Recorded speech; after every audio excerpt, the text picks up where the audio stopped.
Assalamualaikum dan salam sejahtera. Anda bersama saya Zulfitri Yusof dalam Agenda Awani. Agenda Awani hari ini dirakamkan khas di Pusat Pengajaran dan Pembelajaran Universiti Teknologi Malaysia UTM. Terima kasih kepada pihak UTM kerana mengizinkan kami untuk bertemu dengan pakar-pakar ternama ataupun ahli-ahli akademik yang sudi berkongsikan pengalaman, berkongsikan pengetahuan bersama kita di penonton Agenda Awani. Dan hari ini saya nak bercerita mengenai pengkomersialan dan juga tanggungjawab seorang ahli akademik dalam aspek R&D. Dan saya bersama dengan seorang tetamu yang kalau saya baca daripada segi biodatanya cukup panjang pencapaiannya, dan baru-baru ini beliau adalah penerima Anugerah Inovasi dan Pengkomersialan Produk 2012, dan sebelum itu juga pernah memenangi Anugerah Akademik Negara dan beberapa anugerah yang lain. Dan saya bersama dengan Profesor Dr. Ahmad Fauzi Ismail, merupakan Dekan Penyelidikan Materials and Manufacturing Research Alliance dan juga merupakan Pengarah Pusat Penyelidikan Membrans Termaju MTech daripada UTM. Terima kasih Prof kerana bersama kami dalam Agenda Awani. Kepakaran Prof memang dalam bidang membran itu sendiri, dan itu juga antara perkara yang Prof pelopori sejak 2001, sejak menangi Anugerah Saintis Termuda ASEAN pada ketika itu. Sebelum saya masuk dan juga memperincikan mengenai membran itu sendiri, ramai yang akan bercerita mengenai inovasi dan juga penyelidikan universiti terhad dan terhenti setakat di situ saja. Tapi Prof telah membuktikan bahawa kalau dibaca dalam artikel-artikel tertentu, hasil-hasil penyelidikan Prof antara lain mencatatkan dan juga mengaut keuntungan sehingga 2.8 juta. Ataupun kerja-kerja sebelum ini sehingga ke 29 juta hasilnya. Satu perkara yang menarik di sini, kerana kalau kita mengaitkan inovasi dan juga teknologi, kalau keuntungan dan juga sumber pendapatan itu dijadikan di perkara yang pertama, mungkin lebih banyak dapat menarik perhatian baik daripada segi industri dan juga daripada penyelidik sendiri. Akan tetapi ini bukan satu kerja mudah Prof. Bagaimana kalau kita bercerita mengenai inovasi yang dapat menjana keuntungan dan memberikan impak tinggi kepada masyarakat pada hari ini? Ya, terima kasih. Satu persoalan yang memerlukan penelitian, memerlukan perbincangan yang mendalam. Tetapi saya cuba pendekkan. Inovasi ini bukan perkara baru ya, di dalam dunia akademik, dunia saintis, dunia penyelidikan dan juga bermacam-macam bidang. Ya. Perkara yang penting adalah yang perlu ada untuk sesuatu inovasi yang boleh diangkat ya, ke peringkat pasaran yang boleh menarik minat industri ya, datang kepada pusat pengajian tinggi ataupun pusat pendidikan. Yang pertama adalah sesuatu inovasi itu perlu menyelesaikan masalah. Ya. Sama ada masalah masyarakat, masalah industri itu sendiri dan juga masalah negara. Jadi kalau tiga aspek ini kita dapat rangkumkan, saya pasti dan saya percaya inovasi berbagai peringkat dapat menjana kekayaan kepada negara dan juga pada institusi berkenaan. Apa kekangan kita pada hari ini sebenarnya?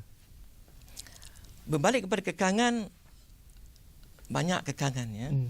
Kalau kita lihat dari sejarah ataupun kata orang dalam bahasa Inggerisnya rule of thumb, projek pendidikan yang bernilai RM10, pendidikan asas, memerlukan RM100 untuk applied research dan memerlukan RM1,000 untuk demonstration unit dan memerlukan mungkin lebih ya masa dan juga lebih lagi lah ke sumber keuangan.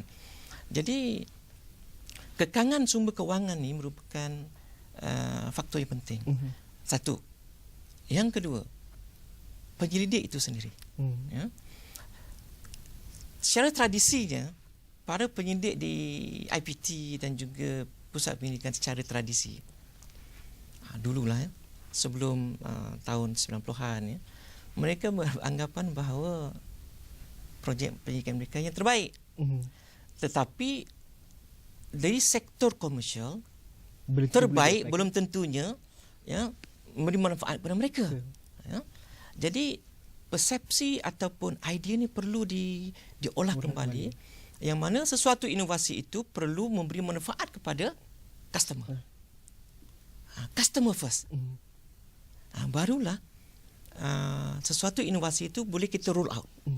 Kalau tidak, penyelidikan inovasi itu hanya pada kertas kerja, ya, pada buku-buku, pada file-file yang cantik dalam library. Itu mengubah sikit sebanyak persepsi bahawa ramai yang mengatakan bahawa tugas penyelidik bukanlah untuk mengkomersialkan penyelidikan mereka, bukan kerja mereka untuk memasarkan.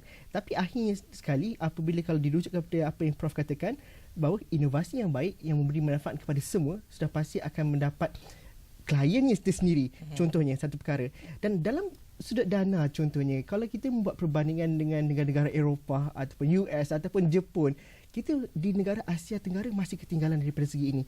Bagaimana inovasi ini mendapat sokongan dan dukungan daripada pihak industri. Contoh-contoh. Tadi sebelum kita bermula, Prof ada bercerita mengenai bagaimana kita, kalau kita melihat Korea dalam banyak segi, daripada sukan sampaikanlah ke aspek teknologi, kita berada pada satu tahap yang sama. Tapi mungkin dengan partisipasi daripada pihak industri menyebabkan bahawa dalam aspek teknologi contohnya, mereka jauh ke hadapan. Dan bagaimana inovasi daripada universiti itu dapat di-applykan kepada masyarakat dan juga masuk kepada komersial dan sebagainya. Dalam aspek itu bagaimana kita memandang situasi ini? Pertama dari tiga parti, tiga pihak. Ya. Pertama penyelidik, yang kedua pemberi dana, ya, sama ada industri atau pihak kerajaan, dan juga pihak pengguna. Ya. Jadi kalau macam soalan tadi, kita penyelidik pensyarah, ya, kena mendidik je lah. Itu dulu saya kata, ya, dulu. Sebelum 80-an, tradisi dahulu. Sekarang ni dalam dunia akademik yang baru ni, kita perlu berubah. Ya. Kalau tidak, negara kita tak akan maju. Kalau kita tengok pun dulu, para penyidik zaman-zaman dulu, ya, bukan datang daripada kalangan di rantau kita, sudah berfikiran jauh ke hadapan. Ya, memikirkan sesuatu inovasi itu untuk kepentingan masyarakat, negara dan juga industri. Tetapi kenapa kita tidak melihat kembali sejarah tersebut, sejarah umat Islam kita yang menjadi peneraju ilmu di dunia. Jadi apabila kita belajar, ya, dalam situasi suasana sistem pembelajaran yang kebaratan yang memecahkan, ya, okey, you penyelidik hanya untuk mengajar dan menghasilkan kata kerja. Jadi kita lah terpulang pada kita, ya, untuk mengolah kembali, ya, mengintegrasikan sendiri keperluan-keperluan tersebut untuk kepentingan negara. Barulah benda ni boleh kita kedepankan. Kalau setakat kita nak jadi pengajar saja, baik, kita tak payah buat apa-apa, jadi cikgu sekolah lagi baik. Okey. Ya, kalau di universiti, kita bukan sahaja mengajar tetapi ejen penjana inovasi, ejen penjana ilmu baru dan juga ejen perubahan untuk merubah, ya, ataupun mencipta sesuatu untuk kepentingan masyarakat. Ini yang penting. Dan sering kali persepsi bahawa inovasi itu terhenti setakat universiti itu mungkin kerana masyarakat tidak tahu keperluan dan juga aplikasinya dalam kehidupan seharian. Kalau diambil satu contoh, kepakaran Prof dalam bidang membran contohnya. Kalau dahulu kita bercerita mengenai isu air, mungkin rujukannya kepada sumber alam dan sebagainya. Tapi Prof dengan yakin bahawa dengan membran ini dapat memberikan penyelesaian kepada isu air ataupun dalam isu sumber asli yang lain contohnya, di mana kos dapat dikurangkan sehingga 50%. Yes, kos operasi. Kos operasi dapat dikurangkan 50% dan ini sudah tentu mengurangkan juga kos kepada pengguna. Dalam aspek itu, bagaimana itu kita dapat congkil sikit dan kita dalami sikit ilmu membran itu daripada Prof. Itu perbincangan kita dalam agenda awal ni. Selepas ini kita berhenti rehat seketika dahulu.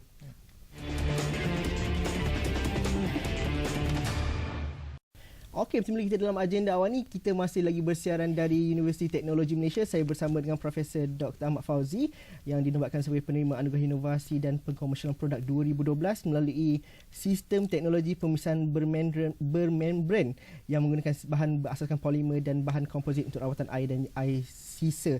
Dan itu mungkin kita boleh dalami dan juga perhalusi dalam segmen ini, kerana kalau dilihat kepada pengajaran ataupun bidang membran ini sendiri. Kalau saya terjumpa dalam satu artikel Prof ketika baru menangi anugerah Saintis Muda ASEAN 2011 lalu. Bidang membran 2001. 11 tahun 12 tahun lepas. Bidang membran dikatakan masih lagi baru pada ketika itu. Betul. Akan tapi dunia berubah dengan begitu cepat sekali. Dahulu air mungkin satu perkara yang kita anggap bahawa bahan komoditi atau sumber asli yang biasa sahaja. Tapi hari ini kalau diambil contoh, air itu adalah bahan komoditi yang lebih mahal. Malah mungkin lebih mahal daripada harga minyak itu sendiri. Betul. Pada hari ini. Dan bagaimana dalam aspek ini untuk memandang ke hadapan dalam 10 atau 20 tahun akan datang, keperluan asas ini memerlukan inovasi dan membran dapat memberikan satu jalan keluar ataupun jawapan kepada bagaimana inovasi ini dapat masuk dalam penyelesaian masalah sehari-harian pengguna di luar sana. Dalam aspek ini, bagaimana kita melihat ke hadapan dan aplikasian inovasi itu khususnya dalam bidang membran ini. Bagaimana kalau Prof dapat terangkan secara mudahnya? Ya, memang kalau lagi mudah lagi Lagi senang. cantik kan, lagi senang. Ginilah saya nak menarik perhatian sikit. Ya. Teknologi membran ni sebenarnya untuk pengetahuan, mungkin saya dah cerita banyak di mass media. Dianya dimafhumkan oleh Allah SWT dalam Al-Quran, dalam surah Ar-Rahman ayat 19 hingga 21 dan surah Al-Furqan ayat 53. Memang jelas, tetapi itulah kita saintis kemudiannya mendapati bahawa ini membran rupanya. Jadi berdasarkan ayat-ayat tersebut, saya amat percaya bahawa teknologi yang diwahyukan ini merupakan satu teknologi yang hebat, ya, kerana ianya dah diwahyukan. Dan terbukti, ya, teknologi ini merupakan satu-satunya teknologi yang digunakan untuk menyelesaikan masalah penyakit buah pinggang yang kita namakan hemodialisis. Jantungnya adalah membran. Okey, itu satu dari bidang perubatan. Satu lagi dari bidang rawatan air. Ya. Membran ni digunakan untuk menghasilkan air minuman daripada air laut. Hebat kan? Sebelum ni menggunakan sistem penjulingan yang menggunakan tenaga saya rasa beratus kali lebih banyak, lebih tinggi berbanding dengan teknologi membran.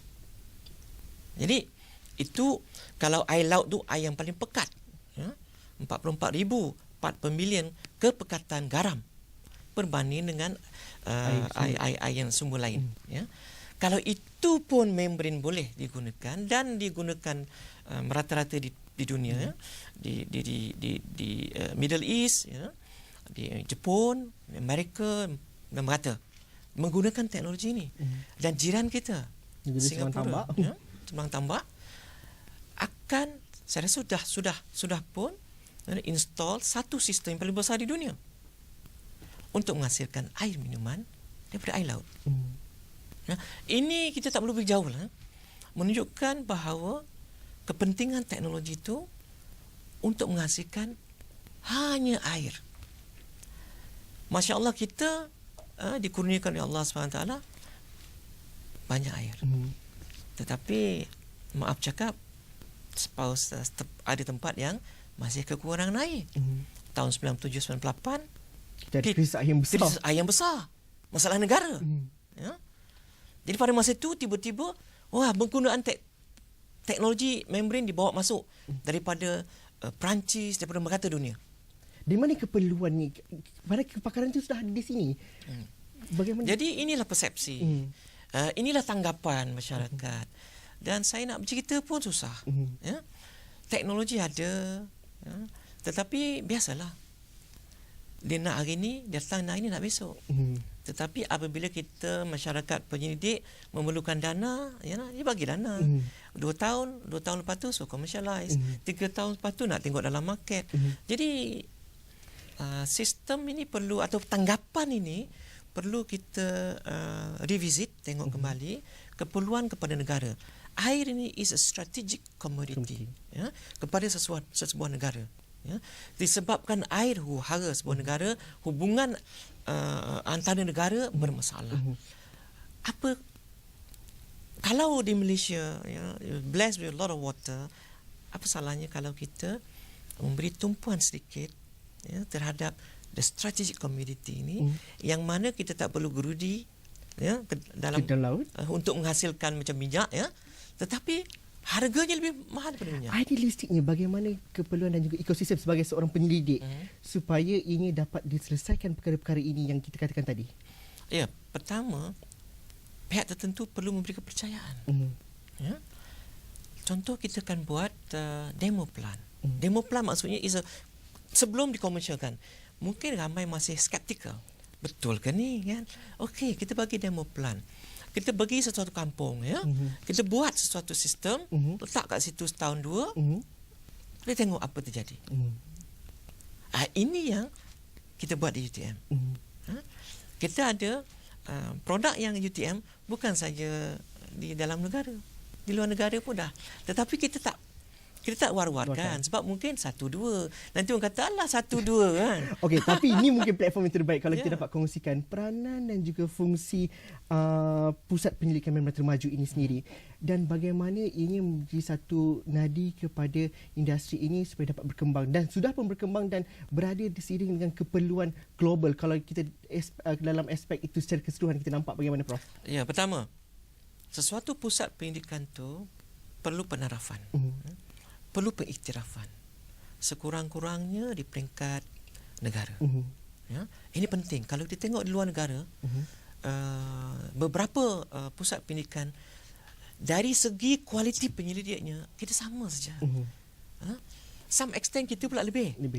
Ya, kita ada data tu untuk dibuktikan. Ya. Dan pertama berpusat. One stop center kata orang kampung saya lah. One stop center. Dia perlu. Yang kedua, kita perlu tenaga. Pensyarahnya, ya, berkaliber, para penyelidiknya, ya, yang sentiasa menumpukan tenaga perhatian kepada pendidikan. Yang ketiga, kita mesti ada the technical team. Bukannya pensyarah ni 8 jam dengan pengajaran di luar mungkin 2-3 jam saja kan. Jadi perlunya pusat pendidikan yang berpusat, diberi penerapan, diberi pengiktirafan, ya, diberi dana yang mencukupi, ya. Bukan saya bermaksud adalah bila ada sistem pusat pendidikan berpusat ni menyelesaikan semua benda. Tak. Ya, di UTM kami mendapat dana daripada luar negara. Kami mendapat dana dari pihak industri. So, it so happen that bila kita buat statistik, rupa-rupanya apa yang kami dapat daripada pihak industri lebih banyak daripada dana-dana daripada kementerian. Ini menunjukkan bahawa kepercayaan pihak industri sudah menebal. Bukan saya menapak, dah menebal terhadap hasil inovasi tempatan khususnya UTM. Okey, saya nak fokuskan dan juga dalami perkara itu selepas ini, mungkin bagaimana kolaborasi dengan pihak industri ini, kerana kita pasti dan kita sudah sedia tahu bahawa UTM sendiri secara makro, secara holistiknya ada kolaborasi terus kepada pihak industri. Dan bagaimana ini menjadi pemudah cara bagi pusat pengajian Prof sendiri menjalankan inovasi dan juga penyelidikan itu perbincangan kita selepas ini. Kita berhenti lihat seketika dahulu, kita jumpa lagi dalam agenda awal ini selepas ini.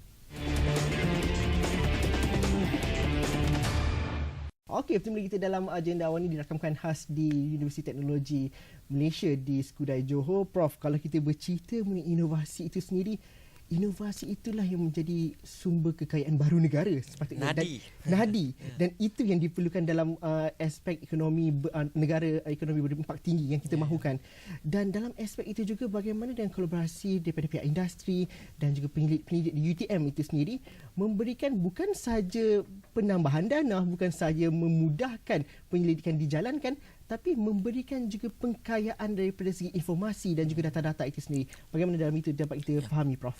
Ya, di peringkat IPT kita mesti menghayati aspirasi negara yang mahu menghasilkan ekonomi berasaskan inovasi. Pasal itu kita ada Kementerian Sains, Teknologi dan Inovasi, ya, Kementerian PPM sekarang, Pelajaran Malaysia, menitik beratkan inovasi dalam setiap dana yang diwujudkan oleh pihak kementerian, dua kementerian yang utama. Jadi kita perlu berubah, ya, kita perlu transform daripada penyelidikan yang berasaskan kepentingan saintifiknya kepada penyelidikan yang mempunyai kepentingan menyahut cabaran dan aspirasi negara. Ya, ini penting. Sebab kalau tidak, penyelidik kita tidak akan ke mana. Ya, menghasilkan kita kerja, tetapi lepas tu kat mana? Habisnya bagaimana kan? Dapat kenaikan pangkat, that's it. Ya. Saya tidak mengatakan tak betul, tetapi dalam satu aspek yang amat penting adalah untuk kita melihat survival negara kita dari segi aspirasi Malaysia yang nak menjadi hub pendidikan tinggi negara dan juga hub pendidikan tinggi serantau dan juga pihak hub pendidikan peringkat dunia. Jadi kita perlu ini. Kenapa agaknya ranking sesebuah universiti yang ternama di dunia, kalau kita lihat ya, inovasi. Inovasi menjadi satu perkara utama yang dinilai. Kenapa inovasi? Dianya dapat menjana pendapatan kepada universiti. Dan seterusnya, negara akan mendapat manfaat. Kenapa? Kerana pihak industri percaya melabur, pihak universiti menjadi nukleus kepada pembangunan teknologi baru dan juga inovasi baru, kemudiannya dikomersialkan oleh pihak industri dengan kerjasama penyelidik itu tadi. Yang ini yang penting. Jadi para penyelidik, tak kisahlah di universiti ke, pusat pendidikan ke, di mana-mana ke, harus mempunyai entrepreneurial mind. Kita kena ada. Nak tak nak, contohnya di MIT, di Stanford, ya, mereka mempunyai spirit ini. Dan pihak industri berada di universiti sendiri untuk... Kita tidak boleh kata, saya lah penyidik yang terhebat di dunia. Kita tak perlu claim, kita tak perlu proclaim. Biar orang lain, biar pihak industri datang dan prove that, bahawa yes, you are the best. Kita tidak perlu katakan I am the best. Bagaimana kita dapat memahami realiti baru dunia penyelidikan pada hari ini? Kerana Prof bermula pada usia yang saya rasa cukup muda sekali sebagai seorang saintis, dan sudah pasti untuk kita menampak kelestarian dan kita mahukan modal insan yang baru yang berminat dan juga masuk dalam bidang penyelidikan ini, kita memerlukan banyak lagi sumber-sumber tenaga dalam bidang ini. Dan bagaimana realiti baru itu perlu datang dan juga seiring dengan mereka yang mungkin usianya lebih muda sebagai seorang penyelidik, dan mereka sebenarnya perlu memahami dan juga mampu memberikan nilai tambah yang lebih terhadap penyelidikan dan juga hasil penyelidikan yang hadir pada hari ini. Daripada kacamata seorang yang di universiti dan secara keseluruhannya bagaimana? Saya rasa penting sesuatu pendidikan itu bergerak sebagai satu unit, satu pusat yang berpusat. One stop center tadi. One stop center. Kalau kita bergerak seorang-seorang, kalau dari segi management klisenya, working alone, you can go very fast. But working as a group, you can go very far. Saya pernah tergolong dalam kedua-dua golongan ini. Dari pengalaman yang sendiri. Pengalaman. Saya pernah bergerak Lone Ranger dan memang cepat. Tetapi saya berfikir di luar sana, you cannot go far. You setakat tu je lah. Nak commercial macam mana? Commercialization is not an easy task. Dia memerlukan sokongan berbagai pihak. Kalau di universiti, pihak pengurusan tertinggi memberikan sokongan, memberikan sokongan yang mantap, sokongan tiap belah bagi. Di pusat pendidikan itu sendiri, kita perlu mempunyai satu kesepahaman yang amat tinggi. Kita tidak perlu mempunyai percanggahan pendapat. We have to agree to disagree. Ini penting. Dan juga kita mempunyai technical team yang mantap. Kita tidak perlu lagi bila fikir tu kena outsource sana, outsource sini. Tidak perlu. Barulah kita boleh jadi, maknanya inovasi kita itu mencapai ready to be commercialized. Kalau kita ada sesuatu contohnya komunikasi, satellite technology is one of the best. Tetapi di mana satellite technology? Kita pakai handphone sekarang kan? Itu menunjukkan bahawa sesuatu teknologi yang canggih pun belum tentu kita boleh pasarkan. Jadi kita perlu sebagai penyelidik perlu ada interaksi ini. Perlu meyakinkan bagaimana agaknya sebagai seorang peniaga kita perlu ada sifat. Macam mana kita nak ambil duit dari pocket mereka?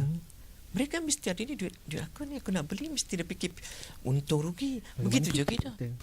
Kita pun nak jual barang ni, macam mana kita nak package kan? Kita tak nak hasil pendidikan kita, kata orang, suam kuku. Kata orang kampung kita, kampung saya lah, saya orang Melaka, promote sikit orang Melaka, half cook. Orang kampung saya hebat, half cook. Tak boleh. Kita perlu, sebab industri, dollar and cent is their business. Dan masa juga. Mereka hanya bagi 2 tahun. Fauzi, I'll give you two years. After 2 years, you should achieve this level. If not, bye-bye. So adakah kita bersedia? Adakah kita sebagai pensyarah, penyelidik bersedia menerima cabaran? Ya, itu tu tadi, maknanya kita ada 3 parti tadi ya. Penyelidik mesti hasilnya tu mesti dah mantap. Cook. Well baked kalau cake. Well cooked. Yang kedua, hubungan. Kita perlu ada perasaan give and take. Kita jangan kata, wah, kita ni PhD. Tidak boleh diubah. Kita ni memang hebat. Memang kita hebat dapat PhD. Tetapi pihak industri pun ada kehebatannya. Ada keperluan mereka. I have the market capture. I make money for the last 20-30 years. Can you make money? So di sinilah give and take tu perlu ya.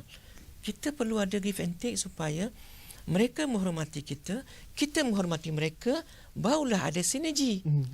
Ya, kita tidak nak dipaksa. Benda paksa ni tak akan menjadi. Kadang-kadang dia suka mata kita tak suka hidung dia.